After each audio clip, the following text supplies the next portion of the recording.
a native and Ball State graduate who also is one of the stars behind the scenes for not just the Olympic sports, but the baseball team as well. Joe Nagle. Joe, welcome. Thanks, Ryan. Thanks for having me. So we got some new uniforms this year with baseball. Tell us a little bit about them.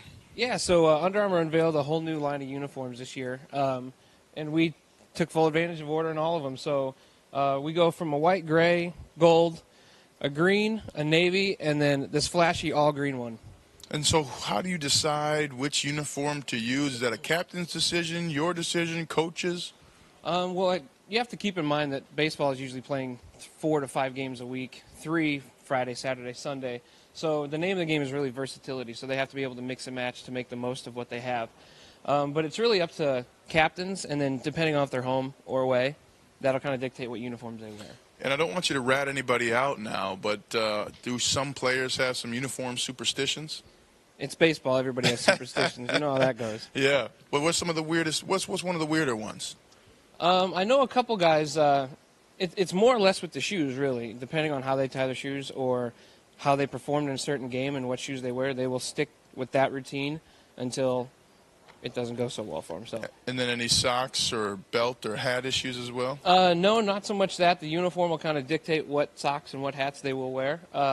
So whatever uniform they wear really takes that out of play, out of the decision-making process. And then do you have a favorite here out of this lineup? That's a beautiful lineup. Did you bring in an extra large tall? It's coming in next week, okay, actually. yeah, sure good answer. Good answer. But my favorite, even though it's kind of, you look at it and you go, wow, that's a little much. The all green, when they wear that Friday nights on the road under the lights, it's an awesome look for them. Very intimidating, I'm sure, as absolutely, well. Absolutely. And then lastly now, I mean, not lastly, but lastly with the uniforms, the gold helmets are a part of the uniform as well. Talk a little bit about those. Yeah, the gold helmets are definitely a part of it.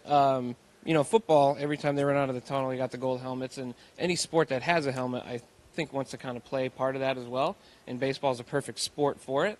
And they have all gold helmets for batters, and then even catchers have all gold helmets as well. And the batters, it probably helps the pitchers get a little distracted, huh? It does. Our hit by pitch numbers are up the last couple of years. Is that real? No, I'm not sure about that. I was going to say. I wouldn't be shocked. So, yeah, we'll go for a scientific fact absolutely. there. And then there is something here. Oh, you got this little hat behind you. It was poking out. Talk a little bit about this, the Strikeout ALS. What's going on here? Yeah, so actually it's this coming weekend, too, so it's kind of perfect timing for it. But this hat is a hat we ordered for the baseball team to wear for the Pete Frates Fund that they do.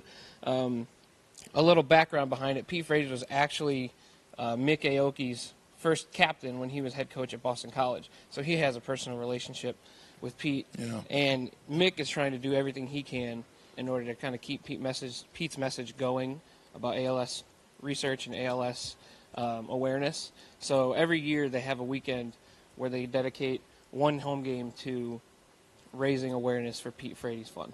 All right. And then lastly, how many baseballs does a team go through in a year? I've always wondered.